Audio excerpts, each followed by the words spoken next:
வணக்கம் and welcome to my channel. இன்றைக்கி நம்ம சேனலில் பார்க்க போகிற வீடியோ லீஃப் மஷ்ரூம் குழம்பு. இந்த மஷ்ரூம் குழம்பு பார்த்திங்கன்னா ரொம்ப சிம்பிளான இன்க்ரீடியன்ஸ் வச்சு தான் நம்ம பண்ண போகிறோம். இது காலையில் நீங்கள் இட்லி தோசைக்கு வச்சுக்கலாம், மதியம் சாதத்துக்கும் வச்சுக்கலாம்.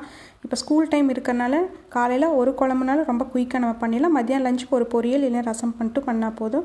இப்போ இது எப்படி செய்யலான்னு பார்க்கலாம். அதுக்கு ஒரு டேபிள் ஸ்பூன் அளவுக்கு கடலெண்ணெய் சேர்த்து 2 கிராம்பு, 1 இன்ச் பட்டை, ஒரு 1/4 ஸ்பூன் அளவுக்கு கல்பாசி, இந்த அன்னாச்சி முக்கில் வந்து ஒரே ஒரு பீஸ் மட்டும் சேர்த்துருக்கேன். இது கூட 1 ஸ்பூன் அளவுக்கு சீரகம், 1 ஸ்பூன் சோம்பு, 1 ஸ்பூன் மிளகு சேர்த்துக்கலாம். இது எண்ணெயில் வறுபடும் போது நல்ல ஃப்ளேவர் கொடுக்கும். இது 2 செகண்ட் மட்டும் நம்ம வதக்கிட்டு இதுக்கு தேவையான அளவு சின்ன வெங்காயம், நான் 20 25 சின்ன வெங்காயம் எடுத்திருக்கேன். இங்கே இது கூட பெரிய வெங்காயமும் நீங்கள் ஆட் பண்ணிக்கலாம்.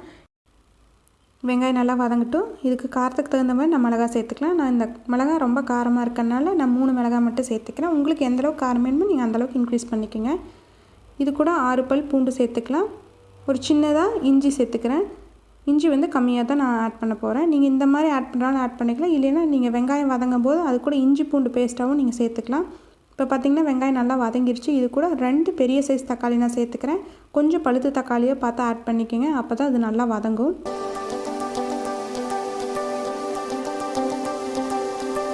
இப்போ பார்த்திங்கன்னா தக்காளி நல்லா வதங்கிடுச்சு. இப்போ ஒரு 1/4 கப் அளவுக்கு தேங்காய் சேர்த்துக்கலாம்.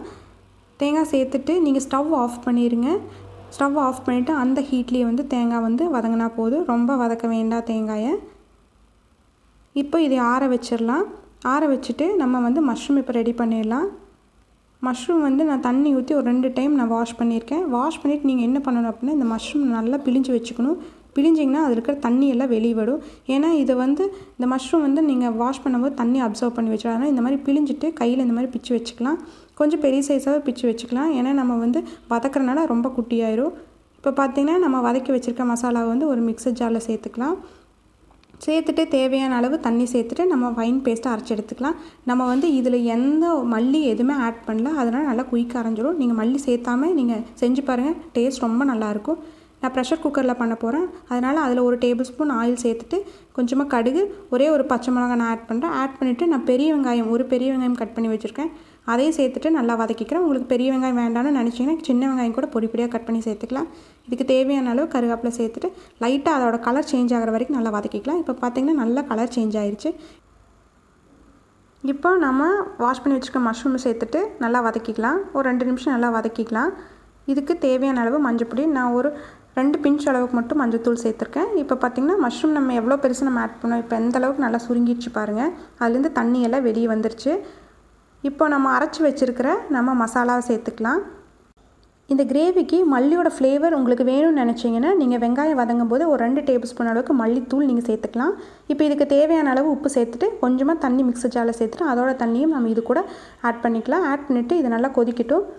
இப்போ நல்லா கொதி வந்துருச்சு. இந்த ஸ்டேஜில் உப்பெல்லாம் நீங்கள் செக் பண்ணிவிட்டு இப்போ மூடி போட்டு ஒரு 3 விசில் நம்ம விட்டு எடுத்துக்கலாம்.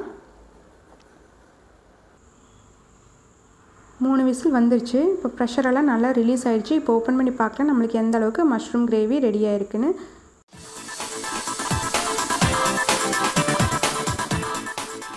நம்மளுக்கு சூப்பரான மஷ்ரூம் கிரேவி ரெடி ஆயிடுச்சு. இது பார்த்தோன்னா இட்லி தோசைக்கு அவ்வளோ சூப்பராக இருக்கும்.